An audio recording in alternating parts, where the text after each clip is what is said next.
साथियों, यदि आप यूपी टेट एग्जाम 2026 की तैयारी कर रहे हैं तो साथियों ये वीडियो आपके लिए गेम चेंजर साबित होने वाली है।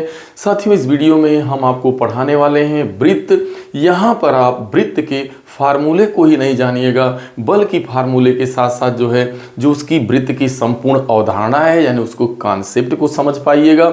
और मैं यहाँ इस वीडियो में बहुत ही यूनिक ट्रिक देने वाला हूं, जो वो ट्रिक जो होगा बिल्कुल अवधारणा से जुड़ा होगा और वृत्त के क्वेश्चन को विद इन सेकेंड में लगा पाइएगा।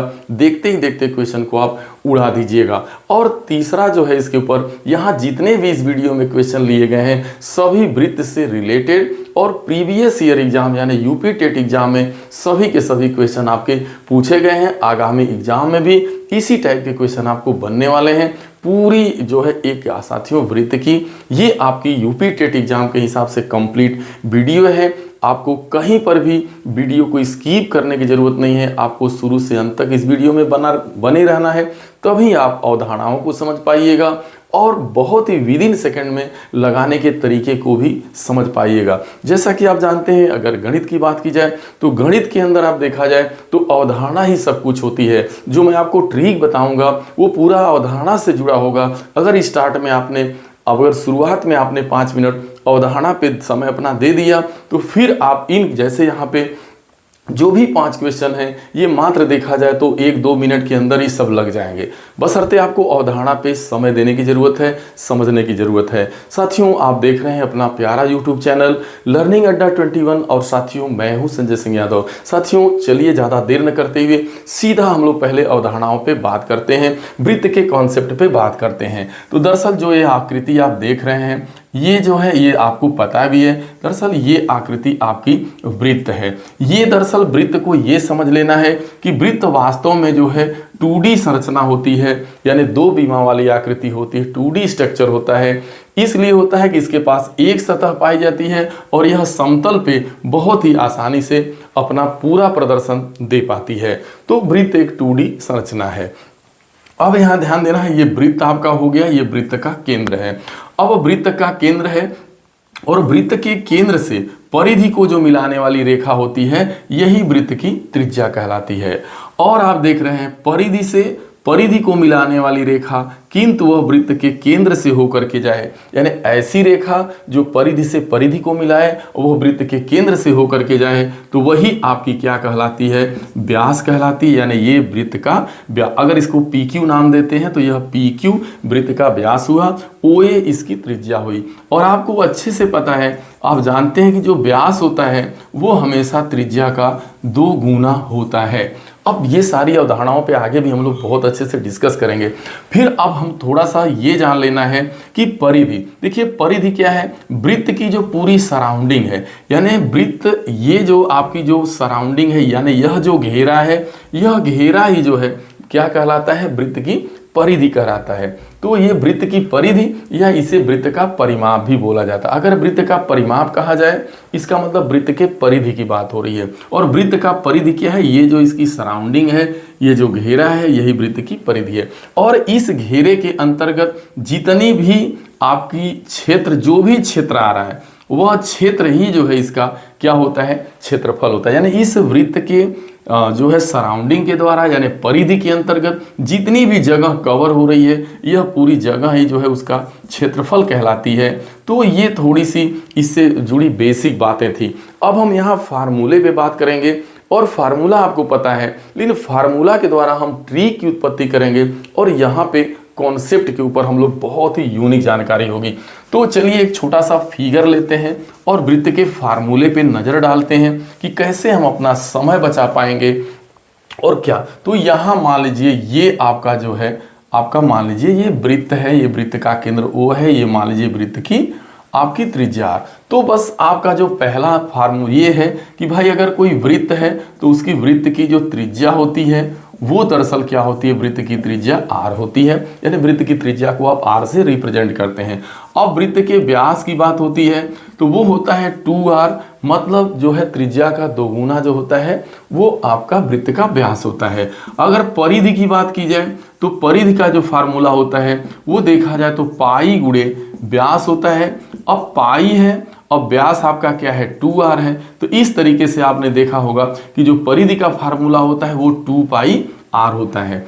अब परिधि का फार्मूला, और अगर हम लोग क्षेत्रफल की बात करें, वृत्त के क्षेत्रफल की, तो आप जानते हैं इसका फार्मूला होता है πr²। देखिए फार्मूला तो आपको पता है, इसका यूज कैसे होगा, कैसे हम कुछ क्वेश्चन में इसका इस्तेमाल आप फास्ट मौखिक कर सकते हैं, इस कॉन्सेप्ट को समझने की जरूरत है। दरअसल यहाँ आप देख रहे हैं कि व्यास जो है आपका, यहाँ पे लिखा गया है कि व्यास जो है वो त्रिज्या का 2 गुना होता है। तो यहाँ एक चीज समझिएगा कि इसका मतलब यदि आपकी त्रिज्या बढ़ी, मान लीजिए कोई सर्कल है और उसकी त्रिज्या को आप बढ़ाते जा रहे हैं, तो जिस हिसाब से त्रिज्या बढ़ेगी, देखिए यहाँ व्यास और त्रिज्या के साथ जो अगर 2 को यहाँ नियत मान लिया जाए, 2 एक संख्या ये फिक्स है, तो देखा जाए तो व्यास का सीधा सा संबंध त्रिज्या के साथ है, यानी जो व्यास है वो त्रिज्या का अनुक्रमानुपाती है, यानी डायरेक्टली प्रोपोर्शन है, यानी डायरेक्ट है, यानी अनुक्रमानुपाती। इसका मतलब ये होता है कि अगर वृत्त की त्रिज्या बढ़ाइएगा तो व्यास भी बढ़ेगा। मान लीजिए अगर आपने वृत्त की त्रिज्या को पहले से 2 गुना कर दिया तो व्यास ऐसा नहीं है कि 4 गुना हो जाएगा, व्यास भी 2 गुना ही होगा। अगर त्रिज्या 2 गुनी हुई तो व्यास भी 2 गुना होगा। या इसका मतलब उल्टा यह भी हुआ कि व्यास को आपने डबल किया तो त्रिज्या भी डबल होगी। क्यों? क्योंकि इनमें डायरेक्ट का संबंध है। ठीक है ना, ये चीज क्लियर हुआ। तो ये अवधारणा अगर क्लियर रहेगी तो आगे बहुत सारी चीजें हैं। अभी एक चीज आप समझ पाए, दूसरा ये समझना है कि जो आपका परिधि का जो फार्मूला है, आप देख रहे हैं कि परिधि बराबर क्या हो रहा है भाई, परिधि बराबर पाई गुणे व्यास। देखिए इसलिए मैं यहाँ पे ज्यादा फोकस कर रहा हूँ कि इन सारे क्वेश्चन में इनके यूज हैं, आगे चल के आपको समझ में आएगा। जैसे देखिए परिधि बराबर होता है पाई गुणे व्यास। अब हमारी जो परिधि होती है, अगर पाई को यहाँ पे कांस्टेंट मान लिया जाए, पाई का मान निश्चित होता है 22/7 होता है या 3.14 होता है। तो यहाँ पे देखा जाए कि अगर इसे आप नियत मान लेते हैं तो इसका मतलब परिधि डायरेक्ट हो जाती है किसके, व्यास के। इसका मतलब ये होता है कि यदि आप व्यास को बढ़ाते जाइएगा, अगर मान लीजिए आप व्यास को बढ़ा रहे हैं तो परिधि पर क्या प्रभाव पड़ेगा, इसका मतलब परिधि भी बढ़ेगी, क्योंकि इनका अनुक्रमानुपाती का संबंध है, ना कि व्युत्क्रमानुपाती। अगर वो रेसिप्रोकल होता है, व्युत्क्रमानुपाती होता है तो क्या होता है, अगर आप व्यास बढ़ाते हैं तो परिधि घटती, लेकिन यहाँ तो डायरेक्ट है, व्यास बढ़ेगा। आपने किसी चीज ये व्यास बढ़ा दिया तो इसका घेरा भी तो बढ़ेगा, परिधि बढ़ेगी। या कहीं से परिधि बढ़ रही है तो निश्चित रूप से उसकी या तो त्रिज्या बढ़ रही है या तो व्यास बढ़ रहा है। तो ये फार्मूले के द्वारा ये कॉन्सेप्ट आपको अच्छे से माइंड में होना चाहिए कि हमारी परिधि हमेशा व्यास के अनुक्रमानुपाती होती है। और अभी एक रिलेशन आपने देखा था कि व्यास का त्रिज्या के साथ, तो अभी आपको मैंने बताया था कि जो व्यास किसके डायरेक्ट होता है, त्रिज्या के डायरेक्ट होता है। इसका मतलब व्यास किसके डायरेक्ट है, त्रिज्या के डायरेक्ट है। तो ये चीज आपको अच्छे से स्पष्ट होनी चाहिए कि यदि त्रिज्या बढ़ रही है तो इसका मतलब परिधि भी बढ़ेगी, उसी अनुपात से बढ़ेगी जिस अनुपात से आप बढ़ाइएगा। मान लीजिए अगर आप त्रिज्या को पहले से 50% बढ़ा रहे हैं तो निश्चित रूप से उसका व्यास भी पहले से 50% बढ़ जाएगा, या उसकी परिधि, क्योंकि इन तीनों का संबंध आप समझ पा रहे हैं कि जो हमारी परिधि होती है वो डायरेक्ट होती है व्यास के और व्यास डायरेक्ट होता है त्रिज्या के। यानी इस तरीके से इनका रिलेशन आप देख रहे हैं कि इन तीनों का एक रिलेशन है। लेकिन अगर हम क्षेत्रफल की बात करें, जब आप क्षेत्रफल के फार्मूले पे नजर डालते हैं तो क्षेत्रफल का फार्मूला क्या कहता है, देखिए यहाँ आप देख भी रहे हैं कि जो आपका परिधि का फार्मूला है उसमें 2πr है, परिधि के फार्मूले में 2πr है। तो यहाँ तो देख रहे हैं आप ना कि भाई परिधि का डायरेक्ट संबंध r से है, ये नियत मान लीजिए, इसको कांस्टेंट कर लीजिए, तो ये हो गया। अब चलिए वृत्त का क्षेत्रफल, भाई तो वृत्त का जो क्षेत्रफल होता है, जो उसकी एरिया होती है, उसका फार्मूला होता है πr²। पाई को नियत कर लीजिए, पाई को कांस्टेंट कर लीजिए। इसका मतलब जो क्षेत्रफल है वो किसके डायरेक्ट हो रहा है, त्रिज्या के वर्ग के, त्रिज्या के वर्ग के। तो यही चीज है, मान लीजिए कोई कह रहा है कि एक वृत्त की त्रिज्या है, उसको पहले से उस त्रिज्या को 2 गुना किया जाता है। अब वृत्त की त्रिज्या मान लीजिए पहले से आपने 2 गुना बढ़ा दिया, तो उसके क्षेत्रफल पर क्या प्रभाव पड़ेगा। तो आप देख रहे हैं कि जो क्षेत्रफल होता है वह त्रिज्या के अनुक्रमानुपाती न होकर के बल्कि उसके वर्ग के अनुक्रमानुपाती होता है। तो त्रिज्या का 2 गुना आप कर रहे हैं, इसका मतलब 2 का अगर वर्ग करिएगा तो 4 आएगा, यानी त्रिज्या डबल हो रही है। तो r से वो 2r हो रही है, तो 2r का होल वर्ग करिएगा तो 4r² आएगा। यानी जो क्षेत्रफल है, त्रिज्या को 2 गुना करिएगा तो क्षेत्रफल 4 गुना हो जाएगा। अगर आप पहले से त्रिज्या, मान लीजिए कोई वृत्त की त्रिज्या है, उसे पहले से 4 गुना बढ़ा दिया जाता है, तो क्षेत्रफल क्या होगा, 4 का वर्ग होगा, यानी वो 16 गुना हो जाएगा। तो इस तरीके से वो जो कॉन्सेप्ट डेवलप हो रहा है वो यहीं से पाई को नियत आपने किया, तो क्षेत्रफल सीधा सा त्रिज्या के वर्ग के अनुक्रमानुपाती होता है। ये कॉन्सेप्ट आप अच्छे से समझ पाए हैं। अब इसका इस्तेमाल जो होगा वो आपका इन सभी क्वेश्चनों में अप्लाई होगा, क्योंकि यूपी टेट एग्जाम में बहुत सारे ऐसे क्वेश्चन आपके पास मिले हैं, तो आपको रिलेशन पता होना चाहिए।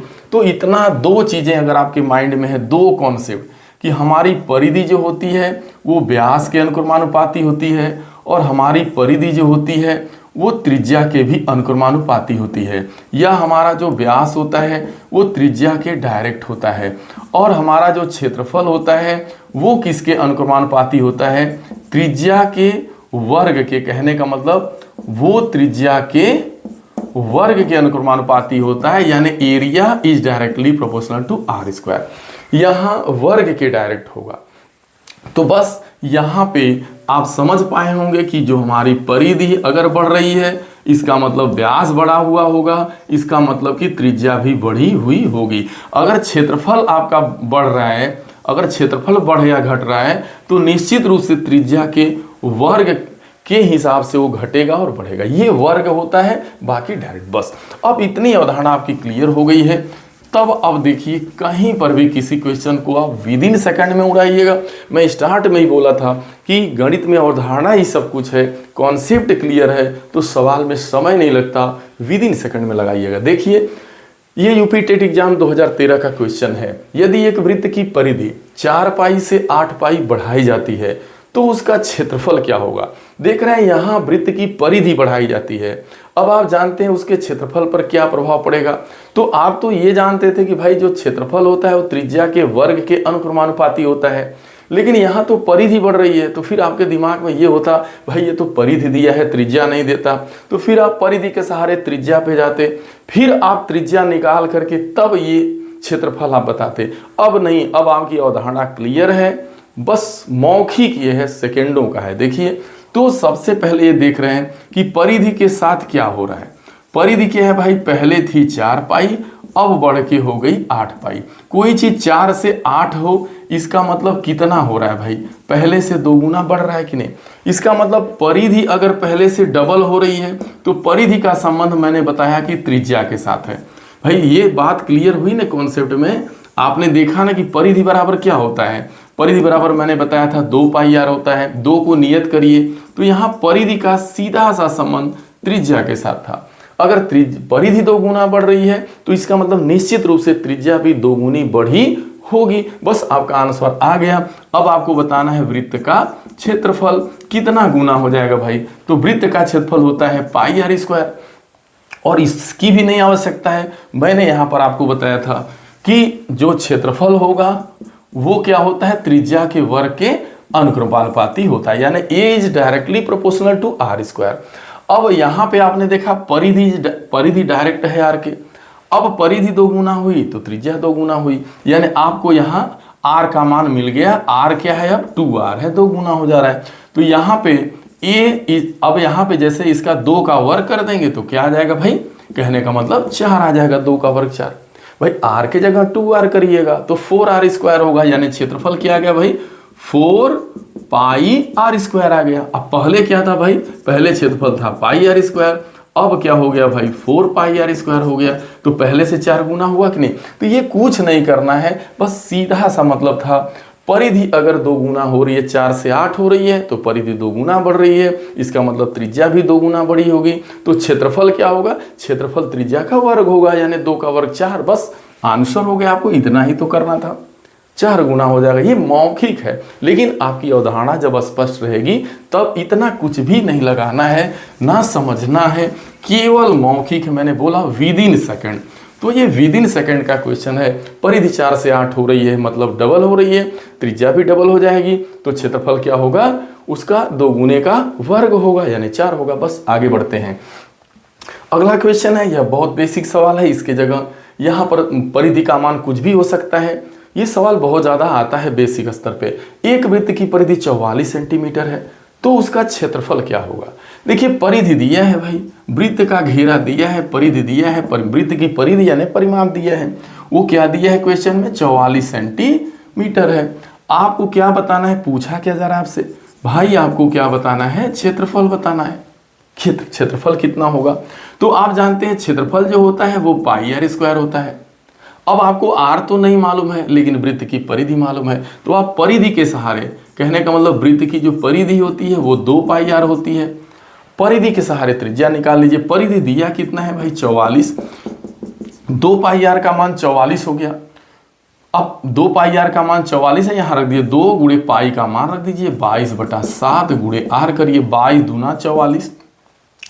अब ये आपका 22 दूना 44 हो गया, 2 से 2 कट गया, आर का मान कितना आ गया, त्रिज्या 7 हो गई।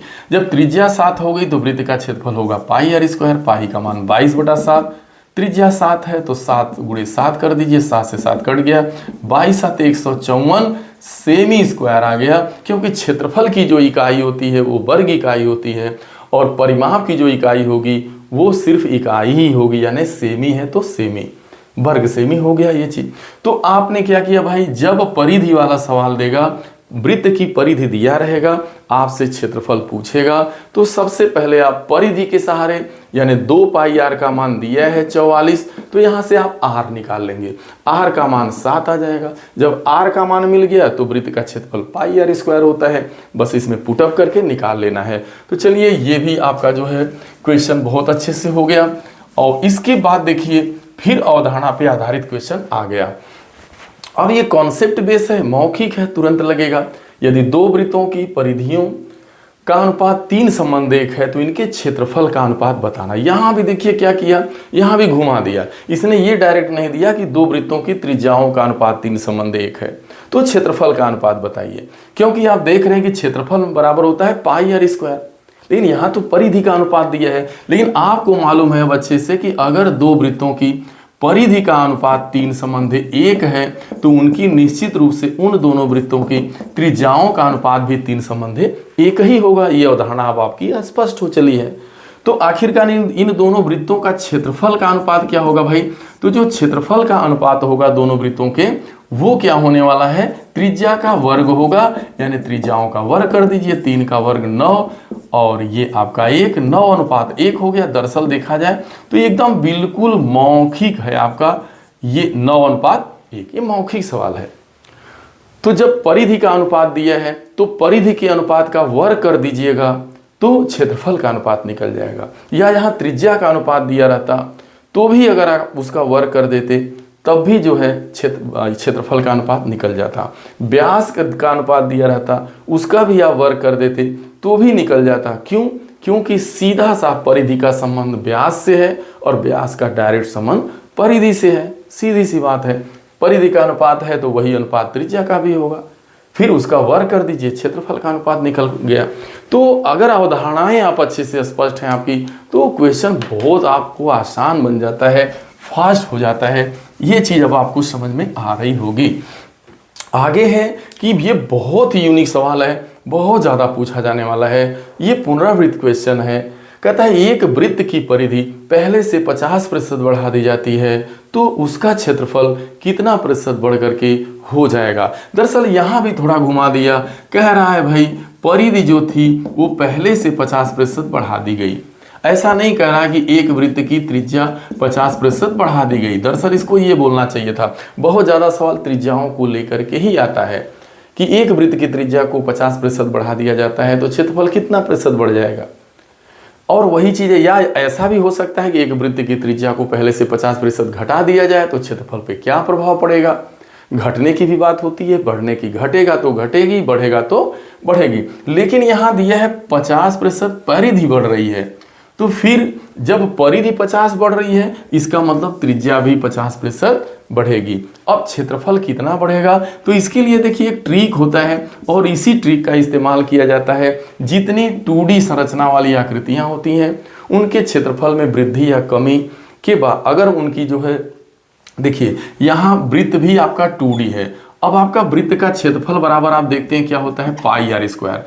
पाई तो कॉमन है, लेकिन आर को क्या लिखते हैं आप देखिए, यहाँ पाई है, फिर आर गुणे आर करिएगा तो आर स्क्वायर होगा। आर आर क्या है भाई, यही तो वृत्त की दो बीमाएं हैं। चूंकि 2D संरचना है तो दो बीमा जरूर होगी, और यहाँ आर और आर है, और ये दोनों बीमाएं आपस में क्या होती हैं, बराबर होती हैं। और ये हो क्या रहा है यहाँ, ये कितना बढ़ रही है, 50%। चाहे परिधि बढ़े, चाहे त्रिज्या बढ़े, चाहे व्यास बढ़े, कोई फर्क नहीं पड़ता है। आपको जो रो वृद्धि होगी वो एक लेंथ में, देखिए इसकी दोनों लेंथें सेम होती हैं, इस नाते से आर बराबर आर। तो कौन सा ट्रिक इस्तेमाल किया जाता है 2D संरचना में प्रतिशत वृद्धि कमी के लिए, तो वो यही होता है a plus B plus A B upon 100। इसी फार्मूले का प्रयोग करके हम बहुत आसानी से निकालते हैं। तो a plus B plus A B upon 100, यहाँ a बराबर b के है, क्योंकि r बराबर r है, और हो कितना बढ़ रहा है, प्लस 50%, मतलब 50%। तो यहाँ कहने का मतलब इसको आप ऐसा भी लिख सकते थे, r plus r into R upon 100, यही चीज हुआ। लेकिन यहाँ पे a plus B plus A B upon 100। तो अब क्या है मामला भाई, देखा जाए तो पहले 50% पड़ रहा है, तो यहाँ लिखेंगे प्लस 50 यानी a प्लस बी। ध्यान देना, ये आर हटाइए, डाउट होगा, आप a प्लस बी से लगाइए। तो यहाँ a का मान भी 50 है, प्लस b का भी मान 50 है, प्लस a गुणे b यानी 50 गुणे 50 बटा 100 कर दीजिए आप। 0 से 0 कट गया, 50 100 हो गया, 50 25 हो गया, 100 में 25 आपने जोड़ा 125 आया। 125 पहले से जो वृत्त का क्षेत्रफल है वो 125% बढ़ जाएगा जब उसकी परिधि को आप 50% बढ़ा दीजिएगा, या उसकी त्रिज्या को पहले से 50% बढ़ा दीजिए। अगर ये त्रिज्या को लेकर के क्वेश्चन यहाँ त्रिज्या होती तब भी आंसर वही आएगा, परिधि है तब भी आंसर वही आएगा। लेकिन यहाँ पे इसलिए दिया गया है कि जो आने वाला कैंडिडेट है वो इस चीज़ से वाकिफ है कि नहीं, वो पता लगा रटा रटाया जो है वृत्त की त्रिज्या की वृद्धि वाला क्वेश्चन कर पा रहा है, लेकिन अगर वहीं परिधि आ गया, व्यास आ गया, तो फिर वो हाथ खड़ा कर दे रहा है। ऐसा कुछ भी नहीं है, जब कॉन्सेप्ट क्लियर है चीज़ें वही हैं। अब इसी ट्रिक का इस्तेमाल होना है a plus B plus A B upon 100। यहाँ a और b आपस में दोनों बराबर होंगे, वृद्धि होगी तो प्लस 50%। अगर यही कहता कि 50% कम कर दिया जाता है, अगर कमी होती तो क्या होता, तो यहाँ आप लिखते -50 प्लस लिखते आप -50 गुणे -50 बटा 100। 0 से 0 कटता, माइनस माइनस प्लस होता है, यहाँ पे प्लस 25 आता, और ये माइनस 100 होता, -100 से -25 आप घटाते तो -75% आता।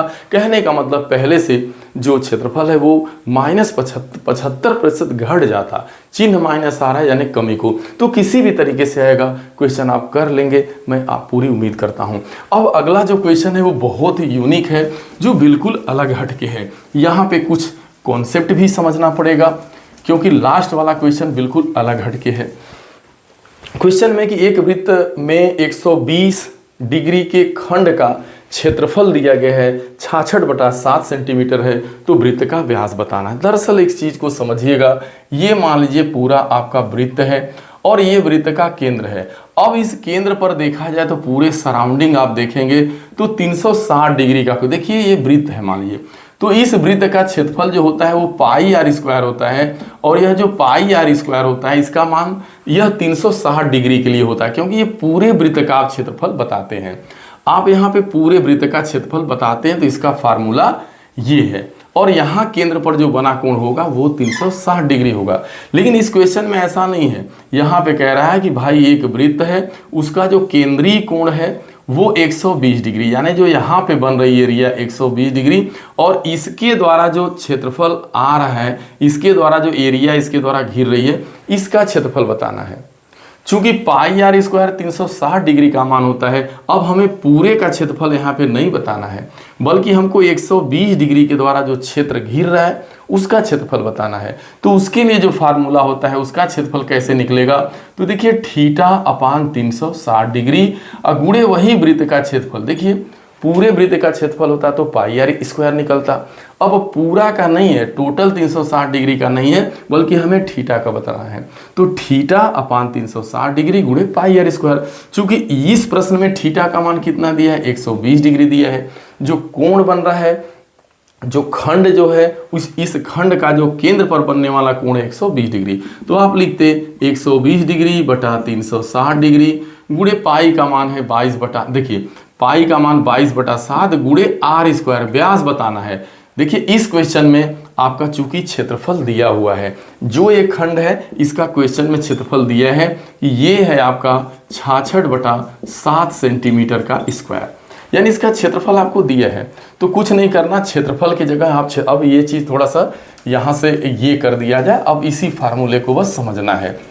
तो देखिए यहाँ पर आप देख रहे हैं कि जो क्षेत्रफल है वो θ/360 डिग्री गुणे पाई आर स्क्वायर, क्षेत्रफल दिया है 66/7, थीटा का मान 120/360 गुणे पाई का मान 22/7 गुणे आर स्क्वायर, चूंकि इसका व्यास बताना है।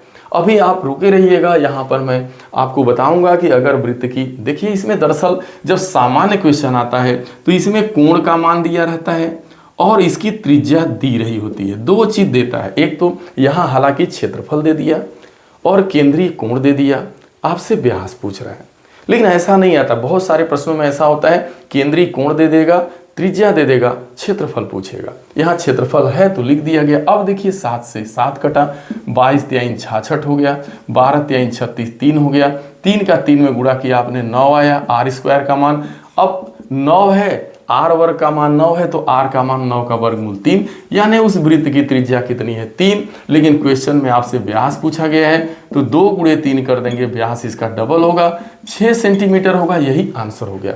मान लीजिए यह सवाल तो यहाँ क्षेत्रफल दिया था, बताना था। अगर यही क्वेश्चन ऐसे दे दिया होता कि भाई एक वृत्त है जिसका जो है केंद्रीय कोण जो है वो 120 डिग्री है और उसकी त्रिज्या 6 सेंटीमीटर है, उसका आपको क्षेत्रफल बताना है, यानी इस तरीके से आपको बताना है। ये मामला होता है, ये 120 डिग्री होता, इसकी त्रिज्या 6 सेंटीमीटर होगी, तो ये जो एरिया कवर हो रही है इसका क्षेत्रफल बताना है, मात्र इस एरिया का। तो फार्मूला वही लगता है θ/360 डिग्री गुणे पाई आर स्क्वायर। अब यहाँ θ 120 डिग्री बटा 360 डिग्री गुणे पाई का मान 22/7 गुणे त्रिज्या 6 गुणे 6, सॉरी व्यास दिया था 6 ना, यहाँ लिखेंगे त्रिज्या 3 सेमी तो आई थी, तो आप लिखते हैं यहाँ 3 गुणे 3। तो जैसे ही इसको आप हल करिएगा, 12 तिहाई 36, 1 3 से 1 3 कटेगा, 22 तिहाई 66, 66/7 सेमी का स्क्वायर आ गया जो था। तो आप त्रिज्या को लेके चले तो क्षेत्रफल आ गया।